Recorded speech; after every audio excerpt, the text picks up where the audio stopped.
quality nito.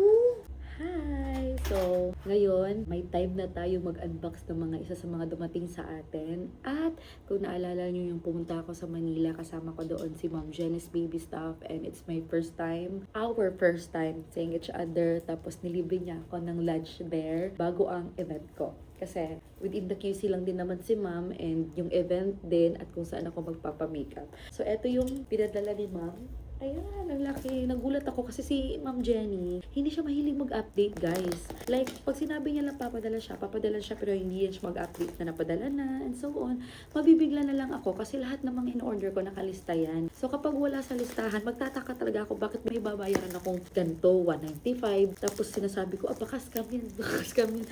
Tapos, every time talaga magpapadala si Ma'am Jenny, si Bobby talaga yung makakausap ng rider. Tapos sinasabi ni Bobby, tapos pangalawang beses na din yan, nasa CR din ako naliligo, nasa banyo. Sabi ko, baka scam yan. Tapos pangalawang beses na din, parang deja vu. Sinabi ni Bobby, ha, sure ka? Kasi ang laki. Ang laki ng package. Tapos 195 lang. So, ibig sabihin yung shipping lang pala yung babayaran. So, kaya, sabi ko, kay ano yan? Kay Ma'am Jenny. Kaya bigat. Last time din, nung before ako manganak, sobrang laki. Tsaka, hindi lang si Jeb yung pinadalhan niya, pati si Macy at ako. Diyos ko. Tapos, nagkatawanan kami kasi last time sabi niya, ano ba kasi size ng anak mo? Si Macy kasi, 7 years old na siya, pero pitit kasi yung katawan niya. So, careful tayo kasi, nipis na. Tsaka nakabalot talaga ng bonggang-bonggang. Binubuksan ko na ngayon kasi bukas maglalabas si ate. Ayan. Uy, ang cute naman ito, ma. Kay Jem. Ang cute. Pero si Jem, minsan lang namin siya sinusuotan ng sleeveless. Baka sensitive din kasi siya.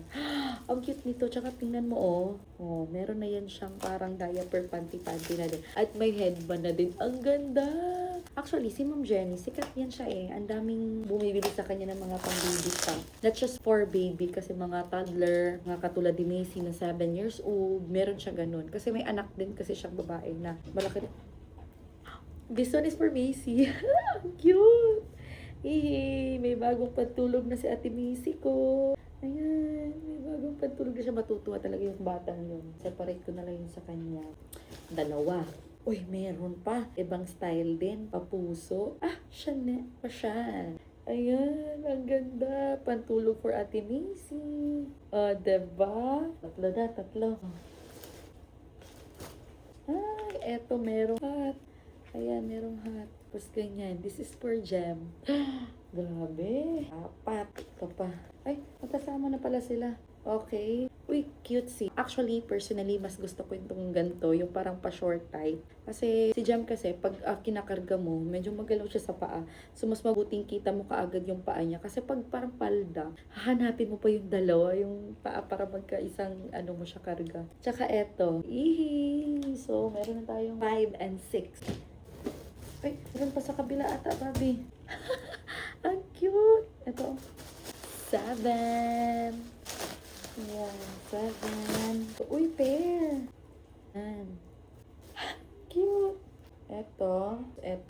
8. Diba? Perfect. Naka-cellophane pa. Perfect. Ayan, yung mga onesie. Meron na tayo 3. 7, 8, 8 na ba yun? 8, 9, 10, 11. Ayan, very gaganda. Simple-simple lang. Meron pa. 12, 13, 14. Kasi malaki na din kasi talaga si Jem. Tapos nung mga unang padala ni Ma'am, halos hindi nasuot na lahat kasi ang laki niya pala paglabas. Kaya eto talagang pasobra. Ako 4 months pa lang si Jem pero kasya sa kanya yung 5 to 6 months. Uy, ang ganda ng quality nito. Pangalan pa lang, Cotton Rich. Ang ganda ng tela niya, girl. Ang ganda ng fabric. Kalimutan ko na pang ilan yan. Ganda. Gusto ko to kasi yung fabric niya, malamig sa skin. Buti na lang dalawa, pang 4 months. Cutesy. Eto, feeling ko para sa akin na to. Diba, sinasalihan ako. Ganyan si Ma'am Janice Baby Stuff magmahal sa akin. Sabi ko na nga ba sa akin to eh. Pero parang, ba't ang laki lang, Ma'am? Mima ko, ano ba? Mima, ang laki. Ang luwang Mima. Pero, adjustable naman. So, safe pa rin tayo. Lagi ko nasusuotin to. Ang cutesy! Ang cutesy ng pantulog tsaka color pink. Yay! Meron din ako sa akin. Sabing pasabog. Oh. Ay, ano niya, sineparate niya yung para sa akin, para kay Jem, at para kay Macy. Huwag ka, girl. Dami kong pantulog. Yay! Oh, meron din tayong papans. Polka dot, saktong-sakto, magbabagong taon. I'm so excited to wear all of this. Kasi pangyayaman-yaman kasi yung mga ganyan type eh. Pero dapat ma-aircon talaga yung kwarto mo, girl. Tsaka bagong linis pa naman yung aircon namin. Uy, parang katulad sa isa ko, pero may glitters lang to. Isa ko kasi is plain. Naalala niyo yung bago kong panganak? Nung nagpa-dede ako kay Jem. Okay. Ano pala yung style niya? Parang pa Chanel. Tignan nyo naman. Kita nyo yan? Pa Chanel pala siya. What's this? Kinikip ko yung pouch na pwede pang magamit. Oh. Para kay Macy. Para kay Macy ko. Ayan, ang cute. May pa-belt pa. Girl. Huwag ka. Lakas yan. Ayan. Para kay Macy ko nga. Meron pa si Macy mga hindi nasusuot last time kasi ewan ko sa batang ko, gusto niya yung dress niya na frozen. Eto, si Kay. Ay, kay Macy pa rin. Kay Macy pa rin. Di hood din siya. Pants, pair. Pair pala siya. Ayan, pair. And I think this is the last one. Baka meron pa dito. Okay, for Macy pa rin. Guess. For Macy. Para siyang jumper. Yes, parang girl. Grabe, ang dami. Tignan nyo naman. Ang dami. Nasali pa ako, si Jem, tapos si Macy, o diba?